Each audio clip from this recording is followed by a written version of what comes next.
O Senhor esteja convosco. Ele está no meio de nós. Proclamação do Evangelho de Jesus Cristo segundo Marcos. Glória a vós, Senhor.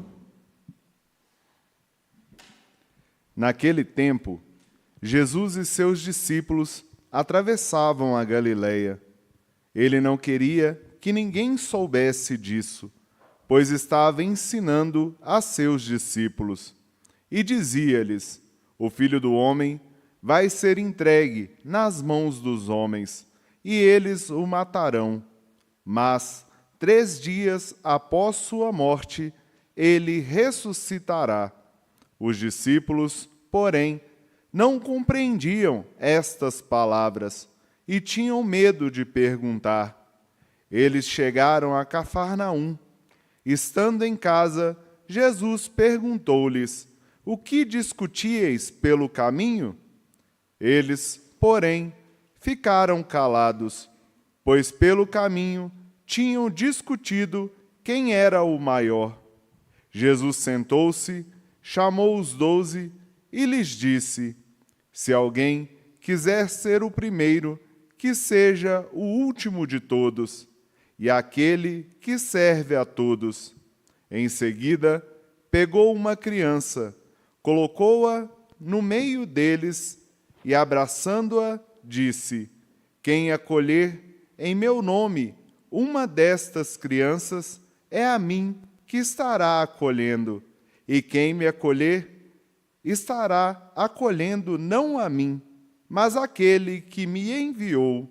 Palavra da salvação. Glória a vós, Senhor.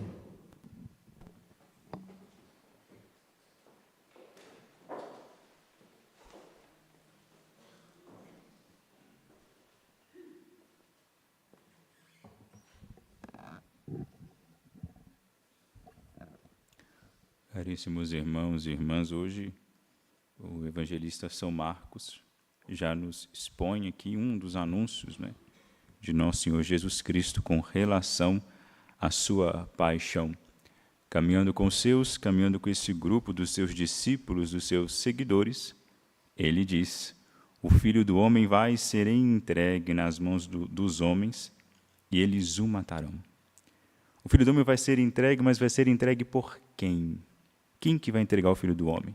Vocês podem dizer Judas, porque foi ele, de fato, que no clímax daquela situação toda, antes da crucifixão de Nosso Senhor Jesus Cristo, alguns até vão dizer que era um momento muito tenso, em que esperavam que Cristo desse uma resposta, o cerco estava se fechando, Cristo não dá resposta nenhuma, não tem exército, não tem espada, ele não tem estratégia de tomada de poder, e dizem que é por isso que Judas Iscariotes vai e entrega o Cristo, porque ele queria incomodar, provar o seu mestre para fazer com que ele agisse, para fazer com que ele colocasse o pseudo-plano que ele tinha em mente em prática e tomasse Israel, governasse Israel como rei. Evidentemente, esse não é o projeto salvífico de Nosso Senhor Jesus Cristo. Acontece que ele diz que vai ser entregue nas mãos dos homens. Quando na Sagrada Escritura nós vemos, nos Evangelhos, sobretudo, essa voz passiva, mas não tem um agente explícito, não tem a pessoa que vai entregar Cristo, não está escrito aqui, isso, a pessoa, a voz ativa, é o próprio Deus. Quem entrega, quem vai entregar o Filho do Homem, quem vai entregar o Cristo para ser entregue, para ser morto, é o próprio Deus. É Ele que empurra o seu Filho para a cruz. Evidentemente, é o mesmo que irá ressuscitar o Cristo no final, no terceiro dia, quando vai dizer, valendo-se do mesmo artifício linguístico, Jesus foi ressuscitado dos mortos. Foi ressuscitado por quem? Foi ressuscitado pelo Pai. Isso para dizer o quê? Marcos nos apresenta um Cristo entregue à vontade de Deus. Entendamos isso de uma vez por todas. Cristo, ele sai da sua divindade, vem a este mundo, rebaixa-se terrivelmente, abrindo mão da glória da qual ele possuía, para ensinar a nós. Deus já havia falado Durante todo o Antigo Testamento, quem fala é Deus. Deus ele fala numa linguagem humana para que nós compreendêssemos os seus caminhos e entrássemos, de fato, no seu projeto de salvação. Salvação que é para nós, o projeto de Deus de salvação para nós. Os beneficiados desse projeto somos nós. Cansado, me permito aqui uma licença poética, cansado de falar e o povo não escutar, o próprio Deus desce para mostrar como é que se faz. Por isso, Cristo ele é inteiramente obediente ao Pai. Ele, na sua humanidade, precisa mostrar para a nossa humanidade que a razão da nossa vida é o próprio Deus. Dele nós viemos e para Ele nós haveremos de voltar. E aqui, nesse retrato que Marcos nos apresenta, ele nos diz, vejam bem, quem é vosso mestre? Não é um guerreiro que veio aqui conquistar Jerusalém, extirpar de uma vez por todas o poder do Império Romano com o poder da espada. Não, ele veio extirpar o poder das trevas sobre a alma de vocês. O inimigo com o qual Cristo luta é aquele homem velho, o homem que nos chafurda, nos aprisiona nas nossas próprias vontades, que nos joga para os nossos próprios prazeres, nos fazendo escravos, nos jogando nos vícios, nos jogando no apego àquilo que é material, àquilo que é passageiro. O homem velho que o tempo todo nos ilude, apresenta a nós ilusões, faz com que nos deleitemos com coisas que não valem a pena, com coisas que hoje são bonitas e vistosas, mas amanhã ficam feias, velhas, secas e morrem.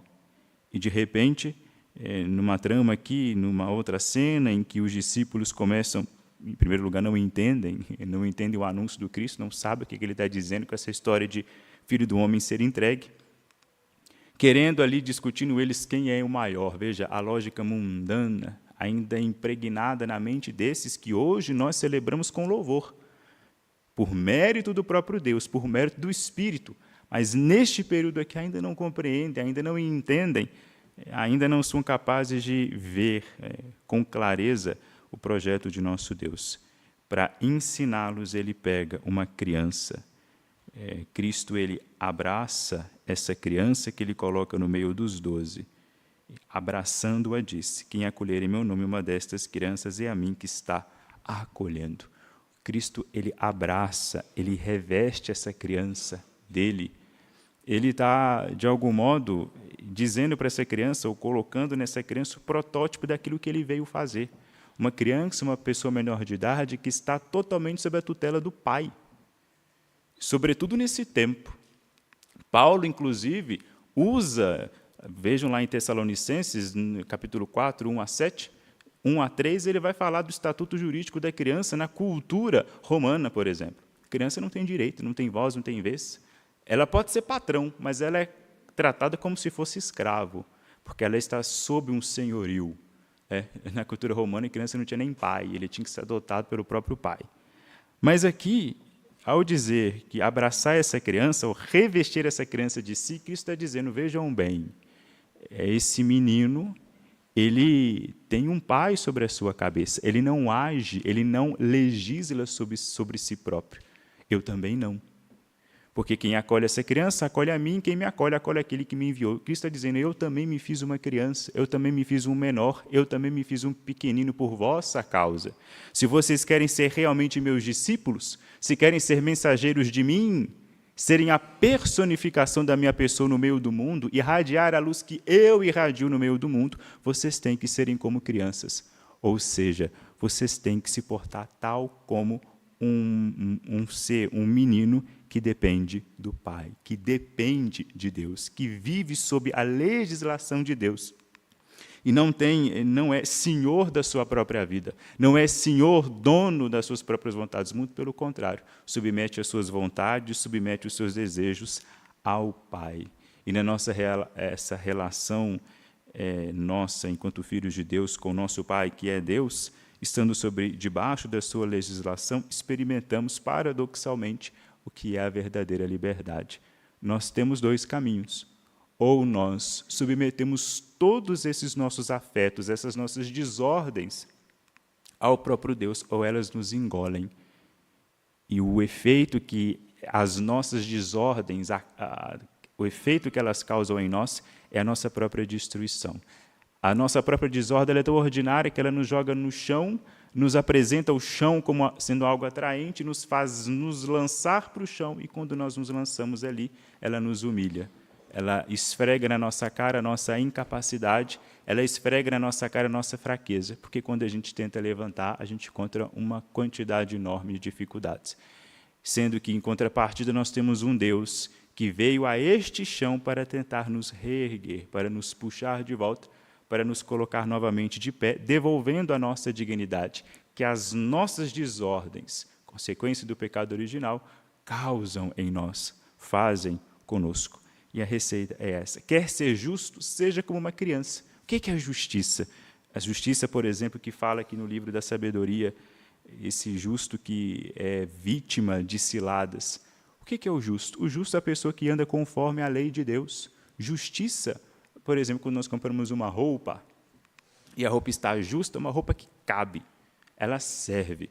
Uma pessoa que é justa é uma pessoa que cabe, é revestida pelos mandamentos da lei de Deus. A lei de Deus cabe justissimamente nela, ou seja, uma pessoa que colocou os seus afetos, as suas desordens, debaixo da proteção e da legislação do próprio Deus. Isso é uma pessoa justa. Por que uma pessoa justa ela incomoda? Porque o justo, ele clareia a vista de quem está cego. Quando nós estamos perdidos nos nossos pecados, presos pelas nossas desordens, nós ficamos cegos. E quando nós vemos um justo, eu falo, mas que coisa estranha é essa? Que comportamento esquisito? Por que ele está fazendo isso? E eu não sou capaz de fazer. Isso pode causar duas coisas. Ou eu posso, inspirado por esse movimento do outro, do justo, querer praticar a justiça, porque a justiça ela é sedutora também. Ela tem a sua força atrativa. Afinal de contas, justiça é um dos nomes de Deus, e Deus governa pela atração, pelo amor. Estou plagiando Aristóteles. Agora não mais, porque eu disse o nome dele. Mas ela governa pela atração, pelo amor. E o justo a mesma coisa.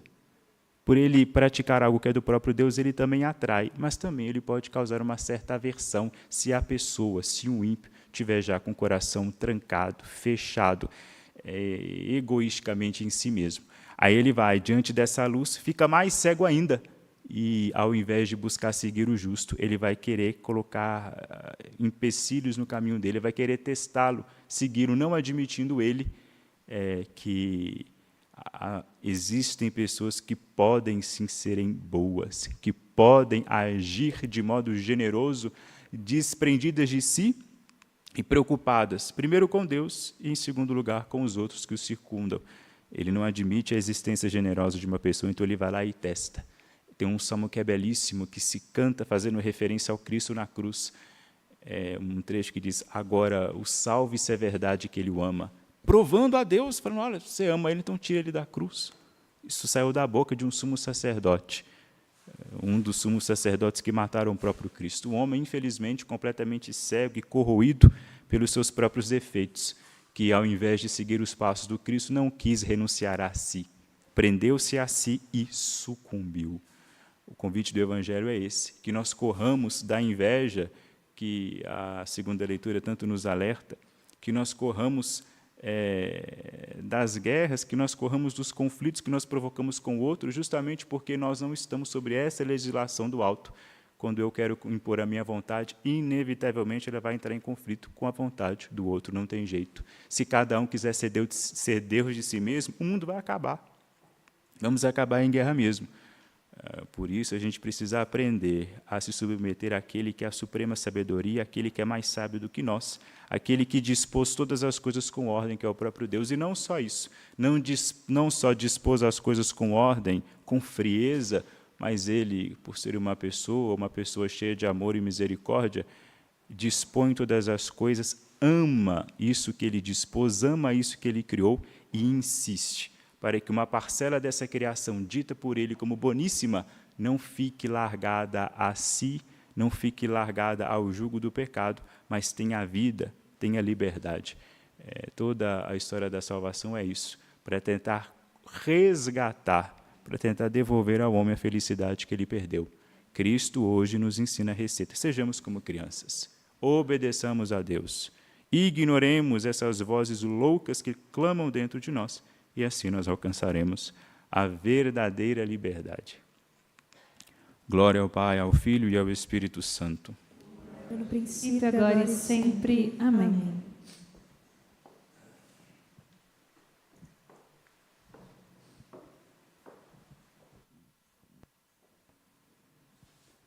Creio em Deus Pai,